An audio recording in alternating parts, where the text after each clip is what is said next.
নমস্কার, আমি মৌ। আজ আমি আপনাদের পাঠ করে শোনাব দুলেন্দ্র ভৌমিকের একটি খুব মজার হাসির গল্প, দাদুর দাঁত। আমি নিশ্চিত যে গল্পটি আপনাদের খুব ভালো লাগবে।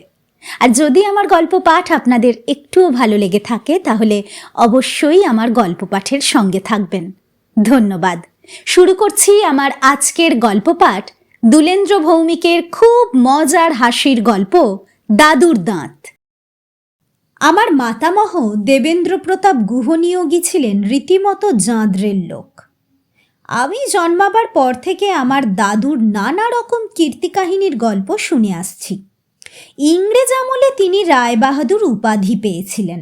কেন পেয়েছিলেন সেটা নিয়েও ৩-৪ রকম গল্প আমাদের মাতুল বংশে চালু ছিল। দাদুর চেহারাটি ছিল দেখবার মতো। মাথায় পর্যাপ্ত সাদা চুল, মোটা ফ্রেমের চশমার নিচে বড় বড় চোখ, গায়ের রং সাহেবদের মতো টকটকে ফর্সা, নাকের নিচে পুরো গোঁফ আর আঁটো সাঁটো শরীরের বাঁধুনি। এখন ৭০ পেরিয়ে গেছেন, কিন্তু দেখলে মনে হবে যেন সবে মাত্র ৫০ পেরিয়ে এলেন। বয়স বাড়লেও শরীরকে তেমন ক্ষয় হতে দেননি দাদু। শুধু একটাই গণ্ডগোল, তা হলো তাঁর দাঁত। শরীর স্বাস্থ্য ধরে রাখলেও দাঁতটাকে ধরে রাখতে পারেননি তিনি। ৬০-এর কোঠায় পা দেবার পরেই তার দাঁতে নানা রকম সংকট দেখা দিতে থাকে। অবশেষে দাঁতের ব্যথা সইতে না পেরে তিনি তার সব দাঁত তুলে ফেলে বাঁধানো দাঁত ব্যবহার করতে আরম্ভ করেন। টেরিটি বাজারের এক চীনা মহিলার দোকান থেকে তিনি যেদিন দাঁত বাঁধিয়ে ফেরেন সেদিন আসবার সময় চাঁদনি চক থেকে একখানা আয়নাও কিনে আনেন। আমরা তখন বড় মামার কঠোর শাসনে আসন্ন পরীক্ষার পড়া তৈরিতে ব্যস্ত। দাদুর কঠোর নির্দেশেই রোজ সন্ধেবেলা বড় মামা আমাদের পড়াতে বসাতেন। সে এক দেখবার মতো ব্যাপার। বড় মামা হাত নেড়ে নেড়ে এমনভাবে গ্রামার পড়াতেন যেন হিন্দি ছবিতে মিউজিক কন্ডাক্ট করছেন। দিদিমা সন্ধেবেলা আন্নিকে বসে মাঝে মাঝে বিরক্ত হয়ে ছুটে আসতেন পড়ার ঘরে। বড় মামাকে উদ্দেশ্য করে বলতেন, হ্যাঁ রে বিরু, পড়বে ওরা, তা তুইও তো হাত পানিরে গলা ছেড়ে চেঁচাচ্ছিস কেন? এটা কি যাত্রা হচ্ছে নাকি? দিদিমার কথায় বড় মামা কান দিতেন না। তিনি বলতেন, প্রকৃত শিক্ষাব্রতীকে সংযমী হতে হয়, সব কথায় কান দিতে নেই। অতএব তিনি কোনো দিকে কান না দিয়ে গ্রামার কোথা থেকে এলো, কেন এলো, আসাতে কি হলো ইত্যাদি বিষয় যখন হাত নেড়ে বোঝাচ্ছিলেন, ঠিক তখনই দরজায় এসে দাঁড়ালেন দাদু। দরজায় দাঁড়িয়ে গম্ভীর মুখে সবার দিকে একবার দেখে নিয়ে হঠাৎ দাঁত বার করে হাসতে লাগলেন। দাদুর এই আচরণের কোনো মানে তখনও আমাদের কাছে ধরা পড়ল না। আমরা একটু ঘাবড়ে গেলাম। দাদু হঠাৎ যেমন হেসেছিলেন তেমনই হঠাৎ আবার হাসি থামিয়ে গম্ভীর হয়ে গেলেন। ব্যাপারটা এমন হলো যে দাদু যেন দরজায় দাঁড়িয়ে আমাদের মুখ ভ্যাংচালেন। দাদুর মতো লোকের পক্ষে এমন কাণ্ড তো অবিশ্বাস্য। আমি মনে মনে ভয় পেয়ে গেলাম। গোপাল বলে আমার এক সহপাঠী ছিল। তার দাদুর মাথা খারাপ হয়ে যাওয়াতে তাকে কয়েকদিন আগে চিকিৎসার জন্য রাঁচি পাঠানো হয়েছে। গোড়ার দিকে তিনিও লোক দেখলেই ভেংচি কাটতেন। পরে যখন মানুষজনকে কামড়াতে আরম্ভ করলেন তখনই তাকে রাঁচি পাঠিয়ে দেওয়া হলো। তবে কি আমার দাদুরও রাঁচি যাওয়ার পূর্ব লক্ষণ দেখা যাচ্ছে? আমার বুকের মধ্যে হায় হায় করে উঠল। দাদু গম্ভীর হয়ে আছেন। এবার গম্ভীর গলাতেই জিজ্ঞেস করলেন, এনিথিং ফাউন্ড রং? আমরা পরস্পরের মুখ চাওয়াচাই করতে লাগলাম। আমরা শুনেছি শিক্ষিত বাঙালি পাগল হলে কেবলই ইংরেজি বলতে থাকে। দাদু বোধহয় পাগলই হয়ে যাচ্ছেন। আমি কিছু একটা বলতে হবে বলে বললাম, দাদু কখন এলে? দাদু গম্ভীর গলায় বললেন, look at me and say anything abnormal in my face? If any, please tell me. দাদু আরও জটিল অবস্থার সৃষ্টি করলেন। পাগলের প্রাথমিক স্তরে তো মুখে কোনো চিহ্ন থাকে না, যা কিছু থাকবার সেটা বোধহয় থাকে মগজের মধ্যে। সেই মগজ তো চোখে দেখা যায় না। অতএব আমরা চুপ করে রইলাম। দাদু এবার ঘরের ভেতরে এলেন। ঠোঁটের ওপর ক্ষীণ হাসি ফুটল। তিনি বললেন, কান্ট ইউ ফলো মি? হতচ্ছাড়া বাঁদর, আমার দাঁতগুলো যে সব বাঁধানো সেটা কি বোঝা যাচ্ছে? কথাটা বলেই তিনি মুখের মধ্যে আঙুল দিয়ে দুপাটি দাঁত খুলে নিলেন। আমরা যখন সবাই বললাম, না না না, একদম বোঝা যাচ্ছে না, একেবারে সত্যিকারের দাঁত মনে হচ্ছে, হ্যাঁ, তখন দাদু খুশি হয়ে তার বাঁধানো দাঁতের চৈনিক কারিগরির বিশেষত্ব বোঝাতে লাগলেন। গ্রামার শেখা মাথায় উঠল। আমরা দাঁত বিষয়ক আলোচনায় মেতে উঠলাম। দাদু বললেন, কলকাতার 700টা দোকান ঘেঁটে এই দোকানটা আমি বার করেছি। পৃথিবীতে এরাই হচ্ছে সেরা। 250 বছরের পুরনো দোকান। ওরা কলকাতার 3 জন ব্রিটিশ লাট সাহেবের দাঁত বাঁধিয়ে দিয়েছে। ওরা সবার দাঁত বাঁধায় না। আমি রায় বাহাদুর শুনে ওরা আমার কেসটা নিল। এই যে দাঁত একবার সেট হলো, এটা আমার চিতা পর্যন্ত যাবে, একেবারে লিখিত গ্যারান্টি। হ্যাঁ, দাঁত বিষয়ক ব্যাপারটা যদি এখানেই মিটে যেত তাহলে কোনো সমস্যা হতো না। কিন্তু আমার দাদু ছিলেন ভিন্ন জাতের মানুষ। কোনো একটা ব্যাপার যদি একবার তার মাথায় ঢুকতো তাহলে সেই বিষয়টা সকলের মাথাতে না ঢোকানো পর্যন্ত তার শান্তি ছিল না। ফলে তাঁর দাঁতের বিশেষত্ব তিনি যেমন আমাদের বাড়ির সবাইকে বোঝাতে লাগলেন, তেমনই বোঝাতে লাগলেন প্রতিবেশীদেরও। হ্যাঁ, আমার ছোট মাসির বর অর্থাৎ ছোট মেশো ছিলেন স্বভাবে এবং পোশাকে একেবারে সাহেব। দাদু যেদিন তার ছোট জামাইকে খাবার টেবিলে দাঁত খুলে দাঁতের কারিগরি বোঝাতে লাগলেন, সেদিন রীতিমতো অশান্তি ঘটে গেল। ছোট মেশো খাবার টেবিল থেকে উঠে গেলেন। ঘরে এসে ছোট মাসিকে বললেন, আমি চললাম। ছোট মাসি তো অবাক। 2 দিন থাকবেন বলে এসেছেন, আধবেলা না যেতেই চলে যাবার কথা উঠছে কেন? তিনি চোখ বড় বড় করে জিজ্ঞেস করলেন, আর চললাম মানে? আমাদের তো 2 দিন থাকবার কথা। ছোট মেশো গলার টাই বাঁধতে বাঁধতে বললেন, তোমার বাবা যদি কথায় কথায় মুখের দাঁত খুলে ফেলেন তাহলে 1 মুহূর্ত আমি থাকব না। ইতিমধ্যে 2 বার দাঁত খুলেছেন, বিশ্রী অভ্যাস। সত্যি ছোট মেশোকে ধরে রাখা গেল না। জামাই রাগ করে চলে গেছে শুনে দিদিমা হায় হায় করতে করতে দাদুর সামনে এসে ফেটে পড়লেন। দাদুকে দোষারোপ করে বললেন, তুমি ওকে দাঁত দেখিয়েছ, তাতেই জামাই বাবা জীবন চলে গেছে। দাদু যেন হতভম্ব হয়ে গেলেন।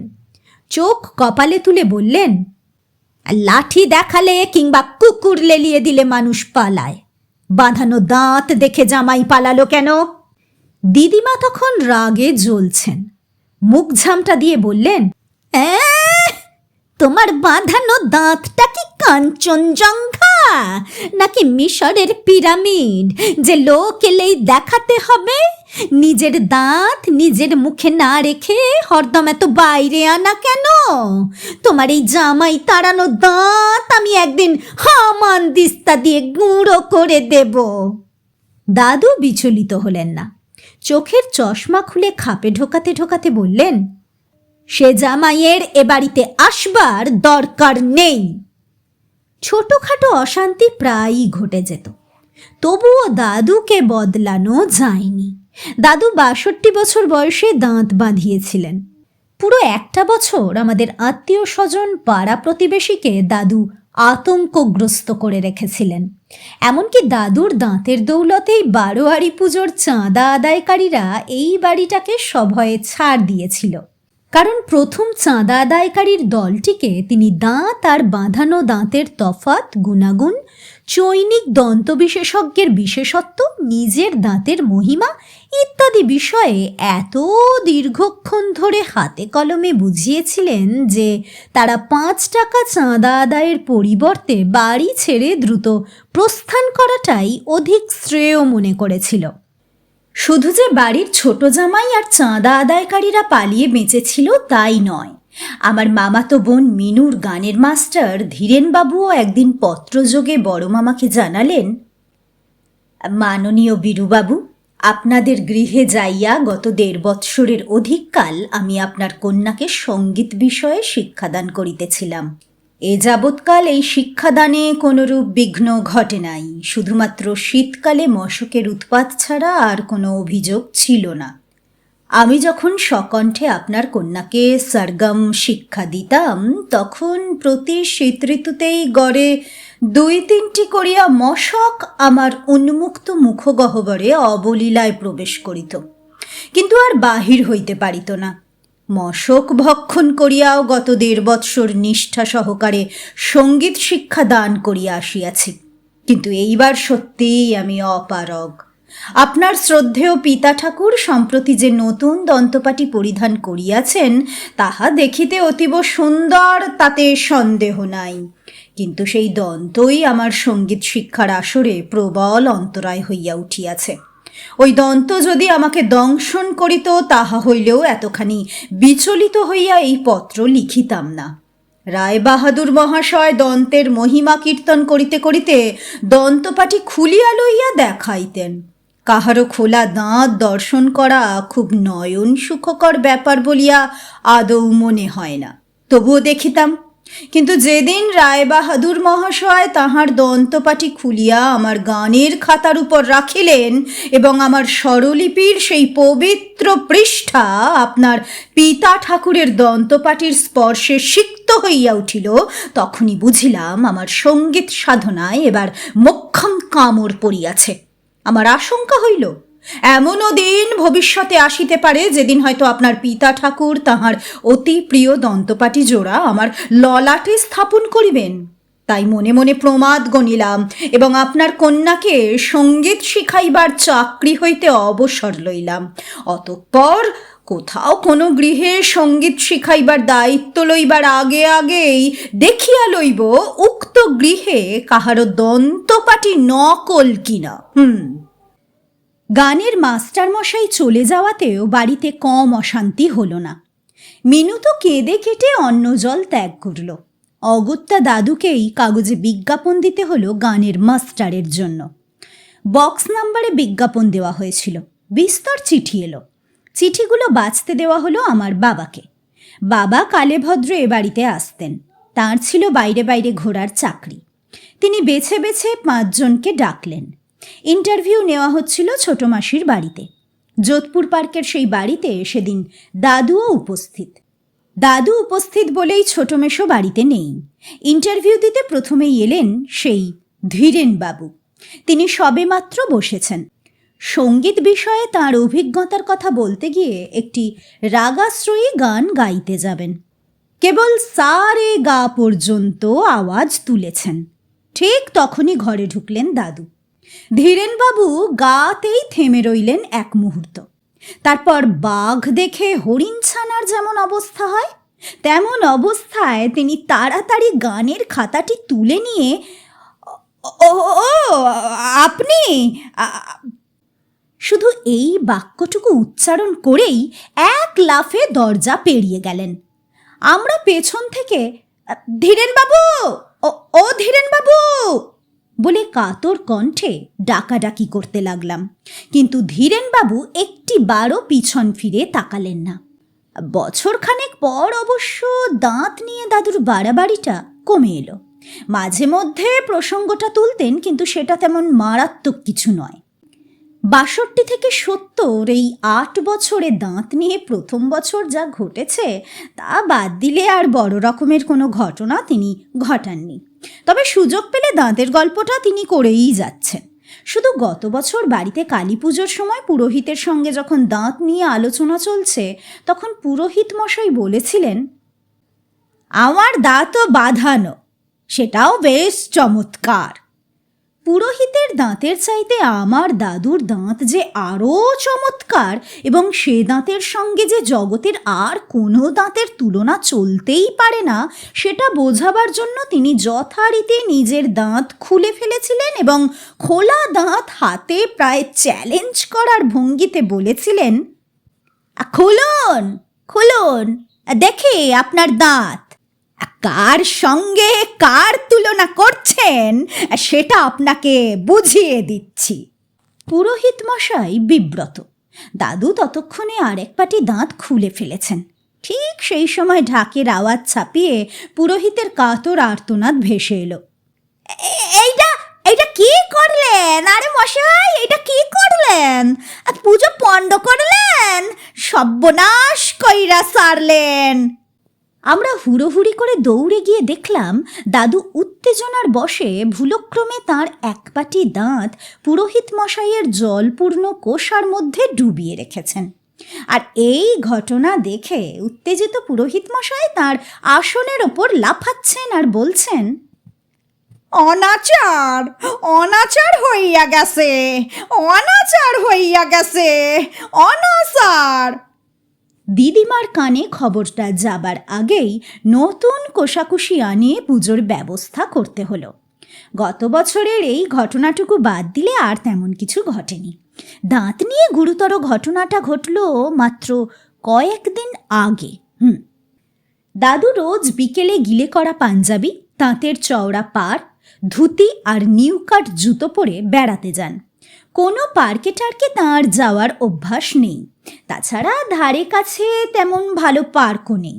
তাই দাদু চলে যেতেন রেল স্টেশনে, প্ল্যাটফর্মের ওপর একটু বেড়াতেন, তারপর কাঠের সিঁড়ি বেয়ে উঠতেন ওভারব্রিজে।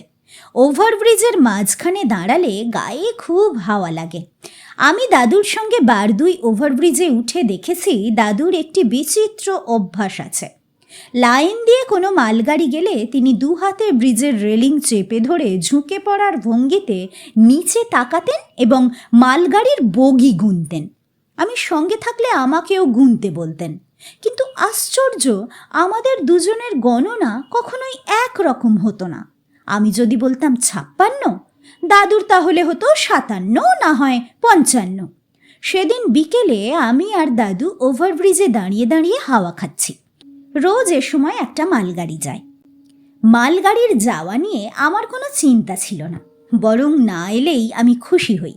কিন্তু আমাকে খুশি করবার জন্য তো মালগাড়ি বাতিল হতে পারে না।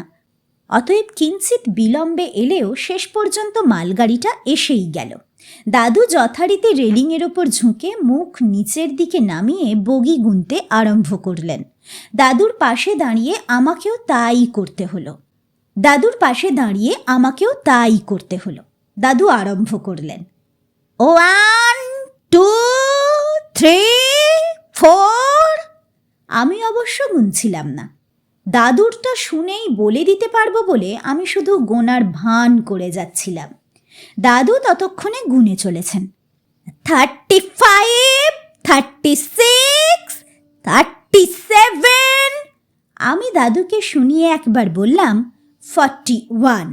দাদু বলে যাচ্ছেন 42, 43, 44, 45, 46,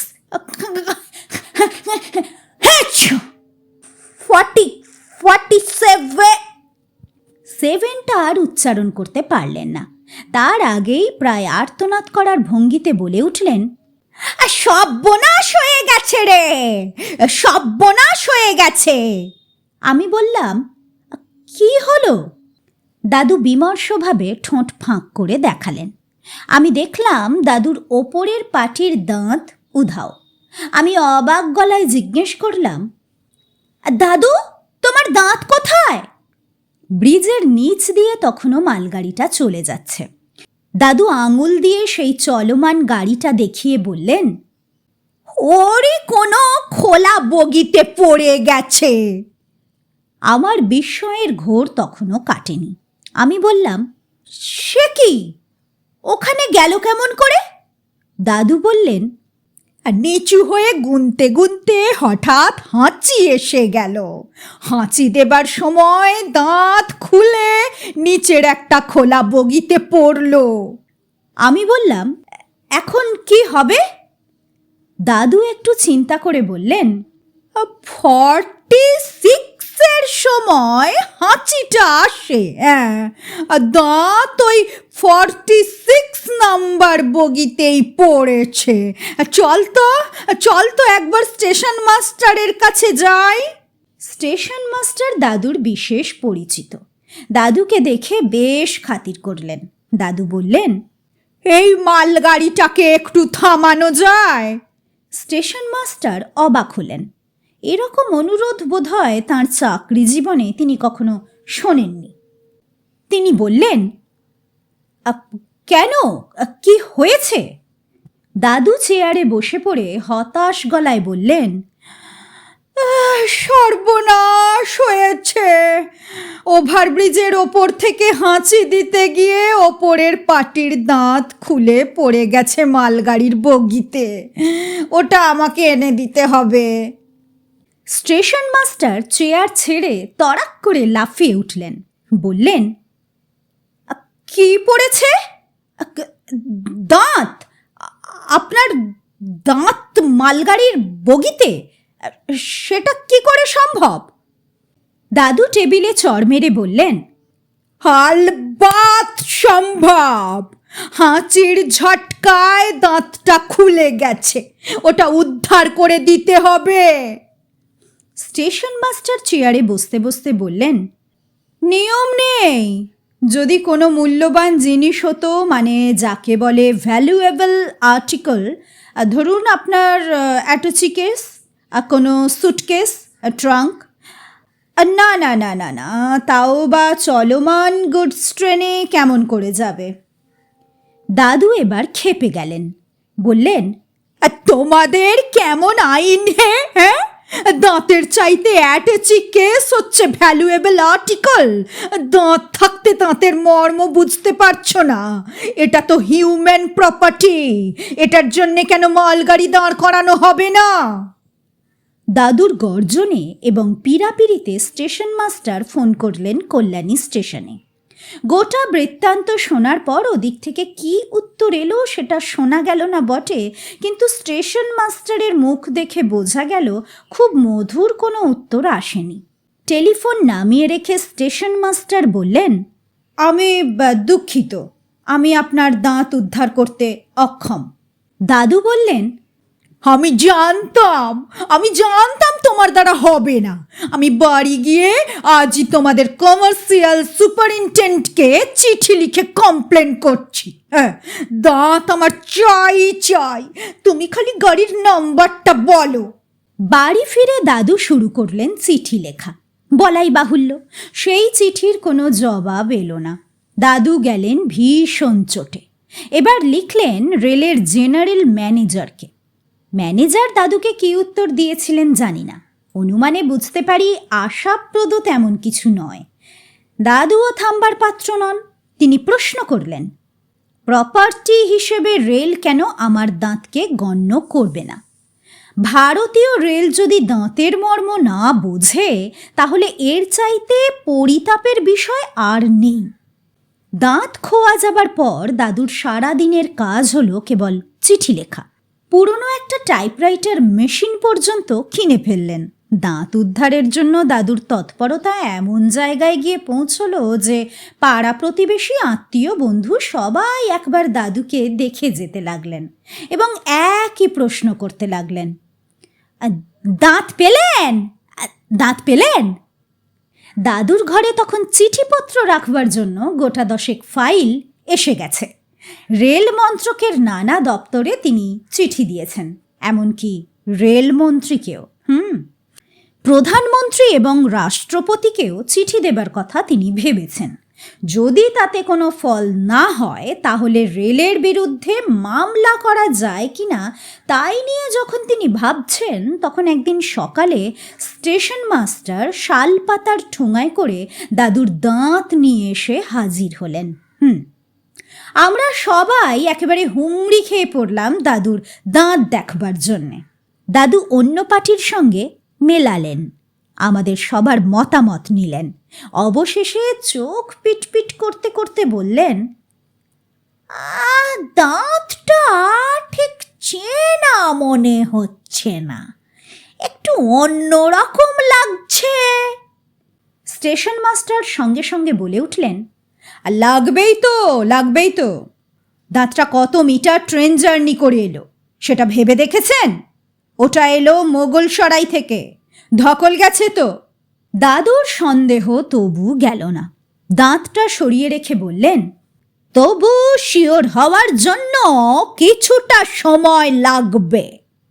স্টেশন মাস্টার সঙ্গে সঙ্গে বলে উঠলেন, তা লাগুক, ভালো করে দেখে শুনে তবে মুখে ঢোকাবেন। আপনি বরং এই কাগজটায় সই করে জানিয়ে দিন যে আপনার প্রপার্টি আপনি পেয়েছেন। দাদু খানিক ভেবে নিয়ে কাগজটায় সই করে দিলেন। দাদুর মনে কিছুটা দ্বিধা ছিল, কিন্তু আমরা সবাই জোর দিয়ে বলাতে উনি রাজি হয়ে গেলেন। স্টেশন মাস্টার সই করা কাগজটা খুব যত্ন করে পকেটে রেখে উঠে দাঁড়ালেন। যাবার আগে আমাকে ইশারায় ডেকে বাইরে এসে বললেন, আপনার দাদু আমাকে পাগল করে ছেড়েছেন। রেলের বড় কর্তারা জানিয়েছেন যা হোক একটা ব্যবস্থা করে পাগলকে শান্ত করুন। উনি নাকি আমরণ অনশনের হুমকি দিয়েছেন রেলমন্ত্রীকে। ভেবেছিলাম একজোড়া দাঁত কিনে দেব, কিন্তু কিনতে হলো না, ভগবান জুটিয়ে দিয়েছেন। আমি চমকে উঠে বললুম, জুটিয়ে দিয়েছেন মানে? স্টেশন মাস্টার চাপা গলায় বললেন, আমার শ্বশুরমশাই রাত্রে গেলাসে দাঁত ভিজিয়ে ঘুমোতে যান। এবার বেড়াতে এসে দাঁত ভিজিয়েছেন এবং সকালে ঘুম থেকে উঠে ফার্স্ট লালগোলা ধরে বহরমপুর চলে গেছেন। ভেজা দাঁত আর গেলাস থেকে তোলবার কথা মনে ছিল না। ট্রেন এসে গেছে বলে তাড়াহুড়ো করে লালগোলা ধরতে ছুটেছেন। শ্বশুর অন্তত তাঁর দাঁতের জন্য জামাইয়ের নামে রেল মন্ত্রকে চিঠি লিখবেন না। তাই শ্বশুরের দাঁতটা আপনার দাদুকে দিয়ে আমি বাঁচলাম, আমার চাকরি বাঁচল, আমার 14 পুরুষ বাঁচল। কথা শেষ করেই স্টেশন মাস্টার যেন মুক্তির আনন্দে ভাসতে ভাসতে ছুটে গেলেন তাঁর স্টেশনের দিকে।